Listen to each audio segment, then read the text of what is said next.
diesel Kubota ZD28. Now this one started out with checking out the Genius booster box and the Fox-Speed booster box to see if it would start the thing. First start of the season, battery's usually low, and this time it wasn't that low, and the booster boxes still wouldn't start it. And then because the Fox-Speed booster has a little voltmeter on it, I was able to move that over to and attach it right here to the starter and the ground, and see that we were getting the same 12.5 volts all the way to the starter. Here's what I'm talking about. The Genius GB70 that I have, it doesn't have any kind of voltmeter or anything on it. And at half the price, the Fox-Speed, I say half the price, it's close to half the price, I'm not sure exact number. But you got this little screen right here. You can see the screen? And when I put these alligator clips on any battery, it shows me the voltage right there before I plug this in to the Fox-Speed, and then I got a kind of an idea of what I'm dealing with. Plus, if I'm out in the field like with the Kubota or something, I don't have to take a separate voltmeter to check things. I mean, I can just connect this onto the starter or whatever and see if it's got the same voltage there as it does at the battery. And of course, there's an affiliate link in the description of the video for both of these. That we were at the battery. So I ordered a starter off of Amazon. Well, let's start by disconnecting the battery so that wire's not sparking all over the place. All right, battery disconnected. Hope I have enough tools here. We will soon find out. This is the wire that comes from the ignition switch, and it just pulls right off of there. It's just a blade. This is the nut that comes off, not this nut, but this nut, because this is the wire that goes to the battery. This is one of the shed in the woods that I built. Not the most popular video shed that I've got. This one was a much better shed, much bigger. I built it for around $500. And didn't get nearly as many views as the smaller shed that I built, which turned out to be an incredibly popular video. That little shed did. I don't know why this one doesn't get that much attention. All right, that was a 1/2 inch for the nut. That's the wires. I'm not going to get this easier one right here first. I'm going to get the one in the back, which is harder to reach first. But before I reach back here and try to pull that bolt out, there's a nut right here on a shield over the flywheel, and it is sitting on the starter bolt. And the starter bolt comes all the way through, and this nut is sitting on the threads where it comes through. So we're going to get that off of there. I have no idea why it's still on there.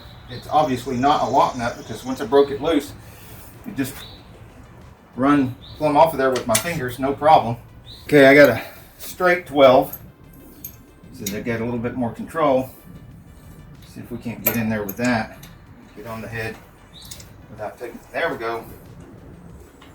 If worst comes to worst, you got 1, 2, 3 10mm bolts that you can take this plate off, and then you've got more access to that starter bolt right there.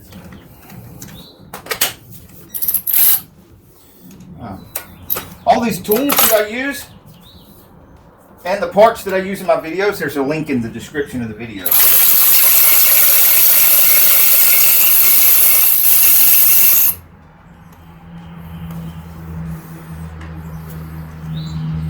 Look at that.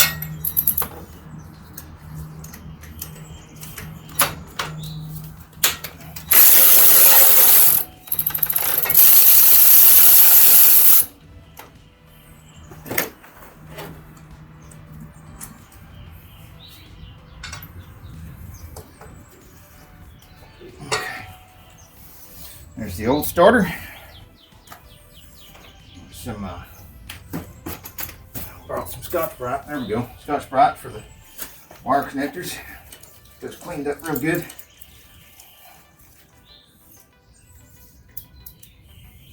That one out of there.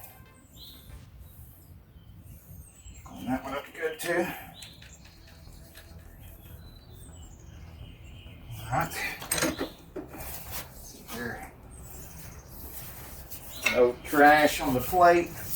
Where the starter goes, it's good.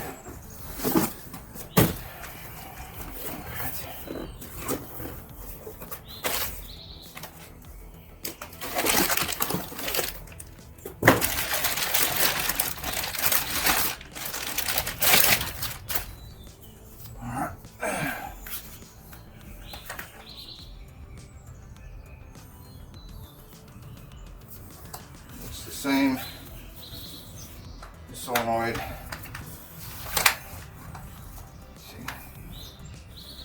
Connectors look the same.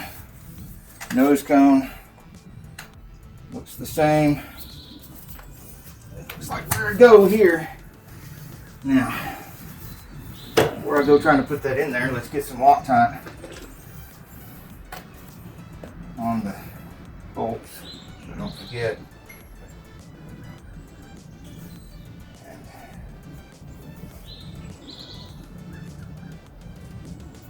Nut. Don't like these tips because you've got to pull it up, pour the stuff out. It's got stuff in the tip, and if you don't wait a second before you push it down, it'll squirt product out of there and you lose some of your product in Loctite. It's not cheap per ounce. Alright, we got a nut here. Place that nut right there. Just take the Scotch-Brite, clean that up a little bit because that is where the starter grounds. It grounds to this plate, right where the bolt holes are, just to make sure. And so that where I scratched at it doesn't corrode, you take a little anti-seize and put it there. And that way, bare metal where I Scotch-Brited it won't corrode.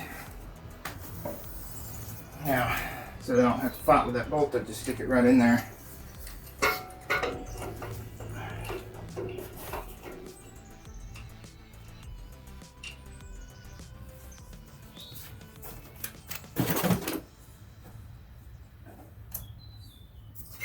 Get the other bolt started.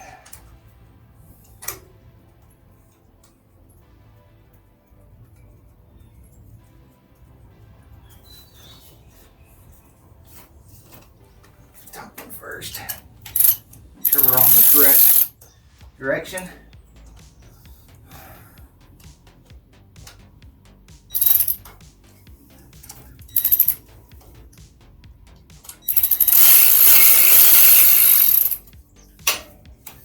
I really like that this variable speed trigger works very well. I mean, you can really go really slow if you want.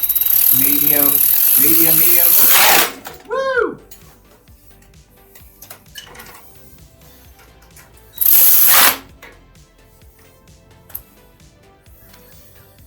Okay, these need some dielectric grease on them because I cleaned them real good. Now they're bare. So we'll put a little bit of dielectric grease on the threads. A little bit on this side of this connector, a little bit on this side of this connector, a little bit on that side. Okay. So yeah, dielectric grease, or some people call it tune-up grease. It is good for tune-ups. I still put that on. Even vehicles with coilovers, I still put it on the boot before slipping it over the spark plug. Now, there's a little extra Loctite there. Might as well put it on that bolt nut. Slip that up on there. And this nut needs to go over here. Got two hands, might as well use them both.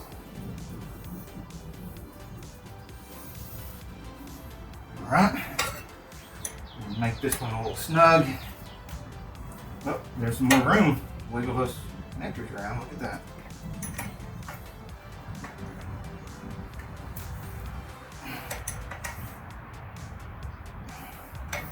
And where's that little wire connector? Don't forget the little wire connector. Now this needs a little dielectric grease on it too. So why not? We don't want it getting corroded connection either. You won't get any signal with the signal wire, and then the starter won't work that way either. Let's see here. Alright, make sure we tighten that one up.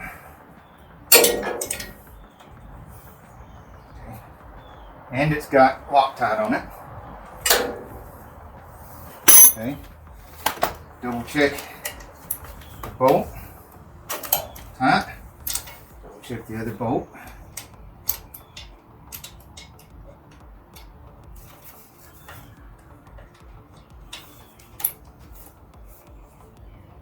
It is tight. Now, because tightening that could loosen this nut, you triple check this nut. It is tight. Double check this nut. It is tight. Boot up on that boot is really hard. It's not going to go up on there like it should. Alright. And then this nut came off the other starter, and the new starter came with the new nut, so we don't need that. I'm going to give y'all a close-up look at this. Get the camera off the tripod and give you a close-up look.